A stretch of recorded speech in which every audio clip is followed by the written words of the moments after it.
இன்றைக்கு நாம் தியானிக்க இருக்கிற வசனம் நீதிமொழிகள் 8ஆம் அதிகாரம் 34வது வசனம். என் வாசற்படியில் நித்தம் விழித்திருந்து என் கதவு நிலையருகே காத்திருந்து எனக்கு செவி கொடுக்கிற மனுஷன் பாக்கியவான். இன்னைக்கு கர்த்தர் நம்மோடு இடைபடுகிறார்.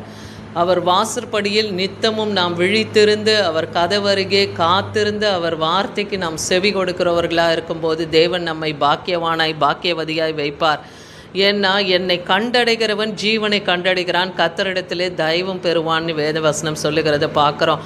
தேவனை கண்டடைகிறவர் ஜீவனை கண்டடைவார். ஏன்னா ஆண்டவராக இயேசு கிறிஸ்து தான் நித்திய ஜீவனுக்கு போகிற வழியாக இருக்கிறார் இல்லையா? அவரை விசுவாசிக்கவும் அவருடைய வார்த்தையை நாம் கை கொண்டு நடக்கும்போது தேவன் நமக்கு நித்திய ஜீவன் உண்டு. அதே போல் கர்த்தரிடத்திலே நாம் தயவை பெற்றுக்கொள்கிறோம்னு பார்க்குறோம்.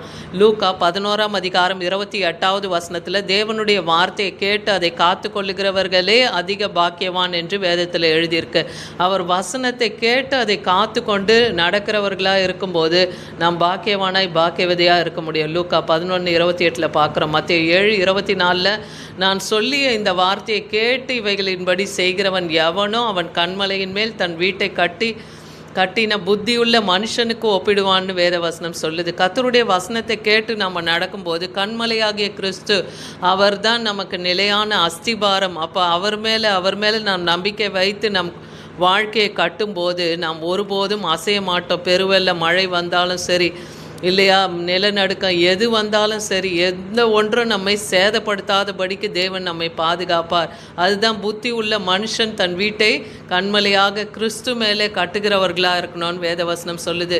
அதே போல் கர்த்தரை நாம் கண்டடையும் போது ஞானத்தை கண்டடைகிற மனுஷன் புத்தியை சம்பாதிக்கிற மனுஷனும் பாக்கியவான்னு நீதிமொழிகள் 3:13 பார்க்குறோம். இந்த ஞானமும் புத்தியும் எங்கே இருக்குது? கர்த்தரிடத்துல தான் இருக்குது இல்லையா?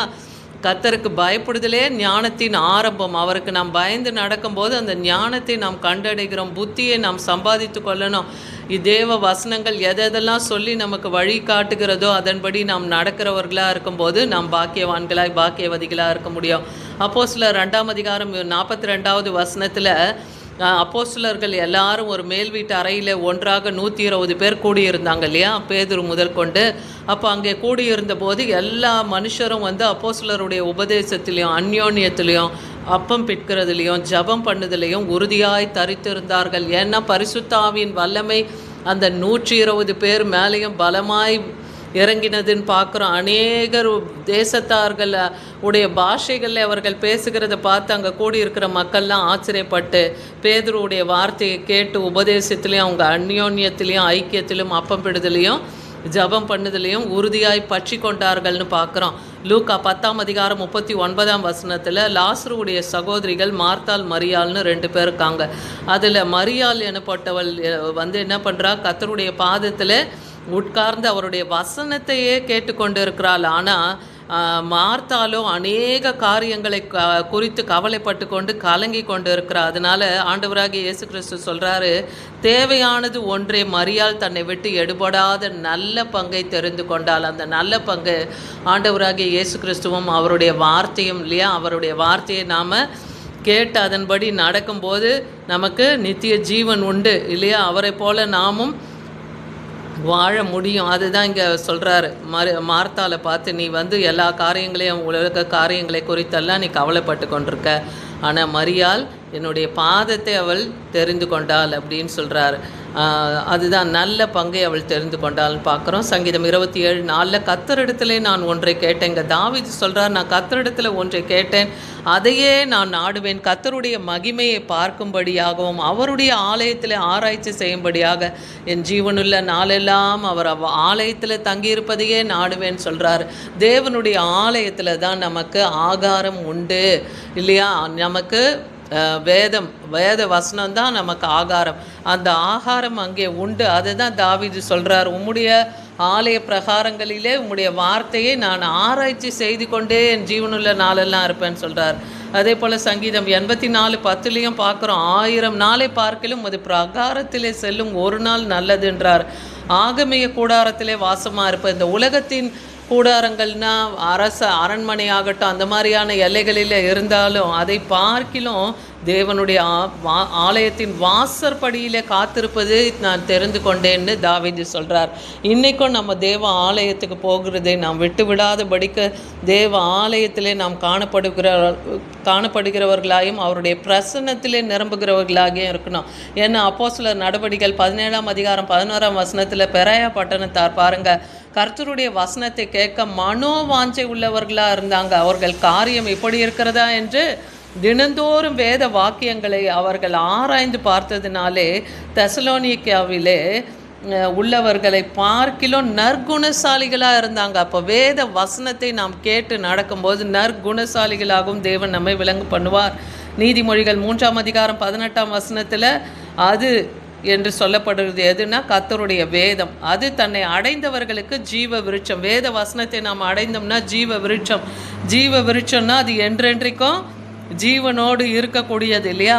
அதுதான் நித்தியத்தில் நாம் என்றென்றும் ஜீவன் உள்ளவர்களாக இருக்க போகிறோம். அதை போல் ஜீவ விருட்சம் போல் இருக்குமா வேத வசனத்தை காத்து கொள்வது, அதை பற்றி கொள்ளுகிறவன் பாக்கியவான்னு பார்க்குறோம். நீதிமொழிகள் 2ஆம் அதிகாரம் 3-4 வசனத்தில் ஞானத்தை வாவென்று கூப்பிட்டு புத்தியை சத்தமிட்டு அழைத்து அது வெள்ளியை போல நாடி புதையலை போல தேடுங்கன்னு சொல்கிறார்.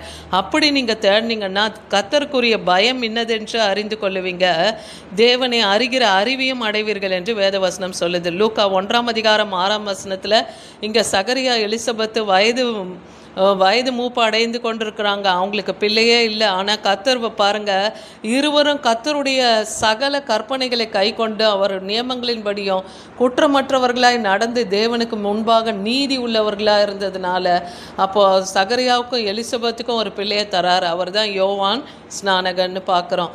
அப்போ கர்த்தருக்கு கற்பனை கட்டளை நியமத்துக்கு குற்றமற்றவர்களாய் நாம் இருக்கும்போதும் நீதி உள்ளவர்களாக இருக்கும்போதும் நாம் தேவனுடைய கிருபையை ஆசீர்வாதத்தை நாம் பெற்றுக்கொள்ள முடியும். சங்கீதம் 92:13 பார்க்குறோம், கர்த்தருடைய ஆலயத்திலே நாட்டப்பட்டவர்கள் தேவனுடைய பிரகாரங்களிலே செழித்திருப்பார்கள். அப்போ ஆலயத்திலே நாட்டப்பட்டவர்களாய் ஆலயத்திற்கு போகிறது, ஆலய காரியங்களில் ஈடுபடுவது, எப்போதும் தேவ பிரகாரத்தில் இருந்து கொண்டே இருப்பது, இதெல்லாம் நம்மை தேவன் ஆசீர்வதித்து நம் வாழ்க்கையில் செழித்து இருக்கும்படியாய் செய்வார்.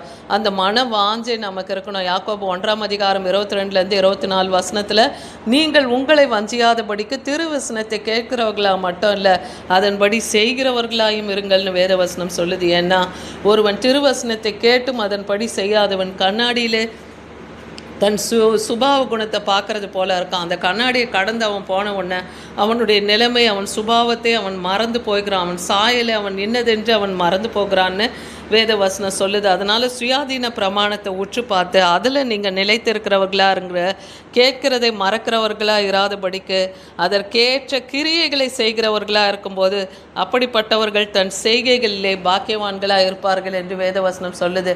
அதனால் இன்றைக்கி கர்த்தர் நம்மோடு இடைப்பட்ட வசனத்தின்படி அவர் வாசற்படியில் நாம் நித்தமும் விழித்திருந்து அவர் கதவருகே நம் செவிகளை சாய்த்து அவர் சொல்லுகிற காரியத்துக்கு கீழ்ப்படிந்து நடக்கும்போது நம்மை தேவன் பாக்கியவானாய் பாக்கியவதியாய் வைப்பார். ஆமேன்.